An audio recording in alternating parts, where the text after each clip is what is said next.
You know, this is like, we're living in a new world. The United States. Oh no. Oh no. No. The U.S. is preparing sanctions for Iran.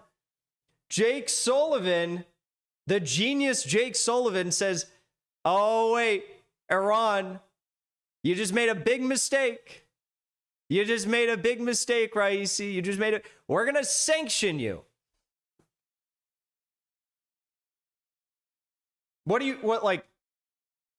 Okay. Have we not been sanctioned for years already? Have we not already faced your sanctions for like years already? Have we not prospered despite your sanctions already? I mean, come on. Are we not in BRICS? Did we not just etch a new normalization ties with Saudi Arabia? Do we not have like the closest ties out of almost anybody in the Middle East? Besides like Syria with Russia and China? Like, come on. What is that gonna, that's like when, it's so pathetic. My country's so pathetic, it can't even be a villain correctly. They suck at being a villain. Come on. They can't even do this right. They're idiots. They're like, oh, Houthis, we're gonna label you as terrorists. Stop the Red Sea blockade. Houthis are like, you bombed us for like the past decade.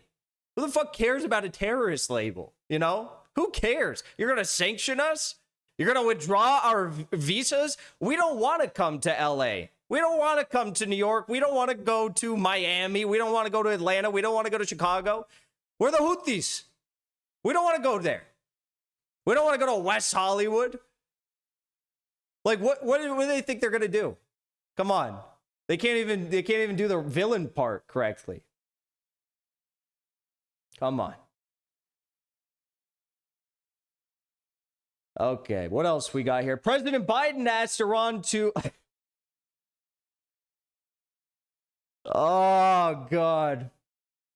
President Biden asked Iran to allow Israel to commit a symbolic strike on Iran to save face.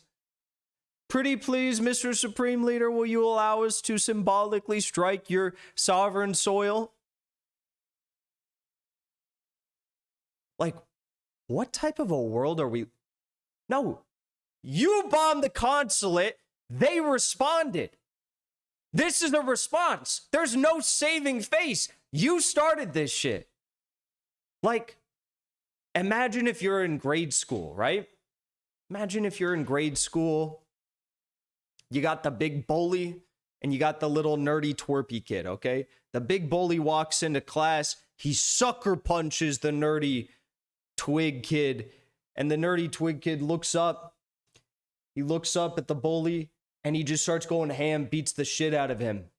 And then the bully's like bloodied and crying, and he's like, will you let me get one last punch on you so I can save face so not everyone's embarrassed by me? No, bitch, the whole world is already embarrassed for you.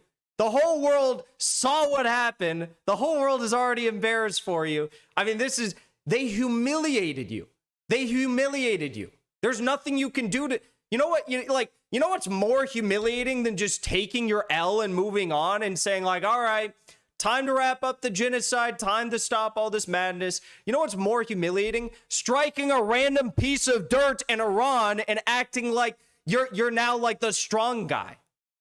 Going like, yes, you know, have Netanyahu put on his wartime Zelensky outfit, sitting in the war cabinet room and saying, all right, fire the missiles. And then the missiles go and they strike a random pit of dirt in the middle of nowhere in Iran.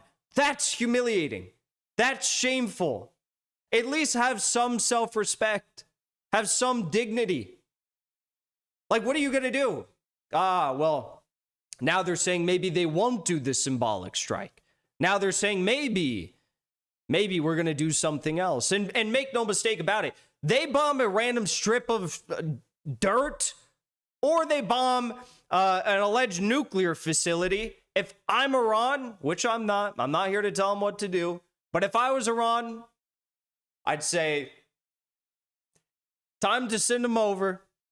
Get the hypersonics ready. Get the hypersonics ready. I don't care. We are a sovereign country. You can't bomb us once we do a retaliatory strike. Many things is proof that despite the naysayers, we can make meaningful progress on dealing with gun violence. Because make no mistake, sit down and you'll hear what I have to say.